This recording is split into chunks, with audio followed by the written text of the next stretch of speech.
It's Sunday, June 1st, 2025. The time is 8:37 p.m. We're on a day-by-day book, 40 Days of Doubt, Devotions for the Skeptic, Christian book for skeptics, basically. Every day that's a question, and today's question is, what good does prayer do? I know prayer can help people better themselves. It has been shown to increase focus and concentration in the classroom and the office. Prayer can be a tool that makes us sharper and more productive. But many people think prayer is just about believers pleading with God to do something He wasn't already planning to do. And to many non-religious folks, that sounds utterly ridiculous. They can't fathom how someone with any level of education would sit and talk to an invisible spirit in the sky, rattling off a wish list like it's Christmas and he's the almighty Santa Claus. When I was in seminary, I stopped asking God for stuff. I got too smart, I guess. Asking God for stuff felt shallow. I mean, nobody really believes indigenous people caused it to rain by dancing in a circle around a fire, do they? But what's the difference between them doing a rain dance and me begging God for a new Apple Watch? This was my line of thinking. If God is all-knowing, He already knows what I want, what I need, and whether I'm going to get it. If God is all-powerful, He is able to do whatever He wants, regardless of my prayers or lack thereof. And if God is all good, He's going to look out for me, whether or not I'm on my knees begging for help. Otherwise, one of these three things is true. God isn't real, God doesn't care, or God is like a playground bully who makes you say His name before letting you up off the ground. If God is God, I figured, what's the point of praying for stuff? I realize I'm not alone in my skepticism. My intellectual believers have decided that meditation, contemplation, and practicing mindfulness are higher forms of prayer than asking God for things. These practices may be worthwhile supplements to prayer, but they're certainly not suitable substitutes. Prayer is the conversation, the communication, the speaking, and the listening with God. But some heady Christians are no longer asking God for things because they simply don't think it works to them. Praying for something specific seems like a spasm of words lost in a cosmic indifference. Sometimes I'd rather just pray in silence, drink coffee, maybe write a few notes or read a good book. Rather than just speaking into the uncertainty of thin air, I prefer to stay in control of my life and use my time wisely.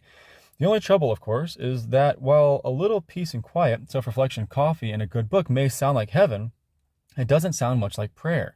Prayer is defined by who is at the center. If your prayer is all about self-improvement and making you more productive, it's probably not prayer because you are at the center of it, which makes you God, and you're not God. We know that, right? Please tell me you know that.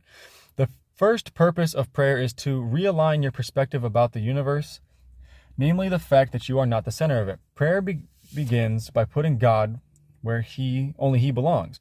When you do that, two things will happen. First, you will be wonderstruck by the immensity of God's creation. Second, you'll be humbled by the privilege of bending God's ear in prayer. Like King David, you'll find yourself thinking, when I consider your heavens, your work of the work of your fingers, the moon and the stars which you have ordained, what is man that you are mindful of him?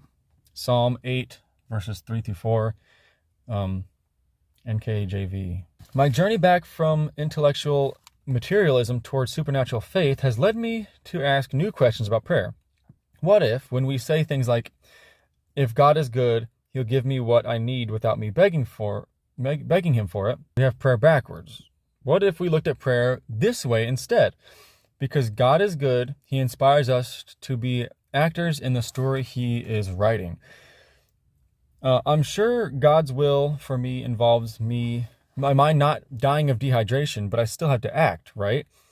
I'm the one who has to drink the water. Also, I'm fairly certain God intends for my kids to eat breakfast when they wake up, but He won't be the one standing over the waffle iron for an hour from now, will He? Furthermore, I believe God's desire is for me to be a friend to the woman who sleeps on the sidewalk up the street from my house, but God isn't going to force me to tell her my name, is He? What if God has already written the outline of eternity's script, but daily He leaves room in the narrative for us to improvise? What if prayer is improvisation? What if prayer is me accepting my role in the greatest story ever told and doing whatever I can to make it better, even better? Philosopher Blaise Pascal said, God instituted prayer in order to lend his creatures the dignity of causality. I don't know how. I just know prayer changes things. It changes me. It changes other people.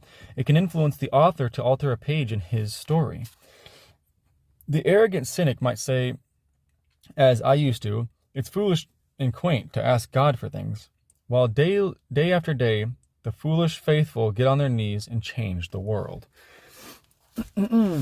My response last year, when I wrote out my first original response, goes as follows. I view prayer more as an ignorant form of meditation. Prayer can bring peace of mind, great self-reflection, and a perception of changes to come from it. But that manifestation and correlation to the good things that come from prayer hinder solely on the blind faith on a false God.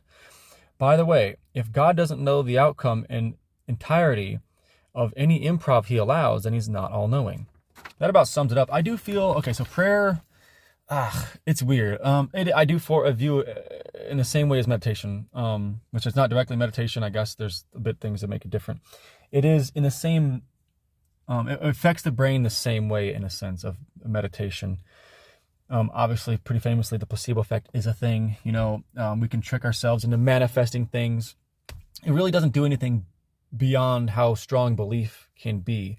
And that is one of the interesting things about the human mind is like, I don't know how to bring it up, but if you truly believe something, you have more strength in going through with it, And again, that whole manifestation stuff is it's only real if you believe it's real.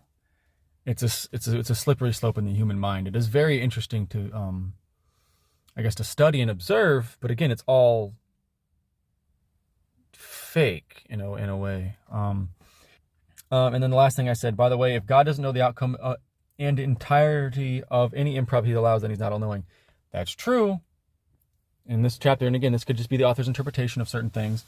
Saying that God leaves room for improvisation in his story would either mean it just means he's not all-knowing. You can't leave room for improvisation, but also still know exactly how it's going to happen, and you've already made it.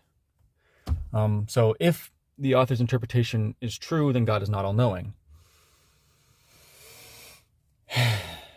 And whether you agree with me or disagree with me, always question why.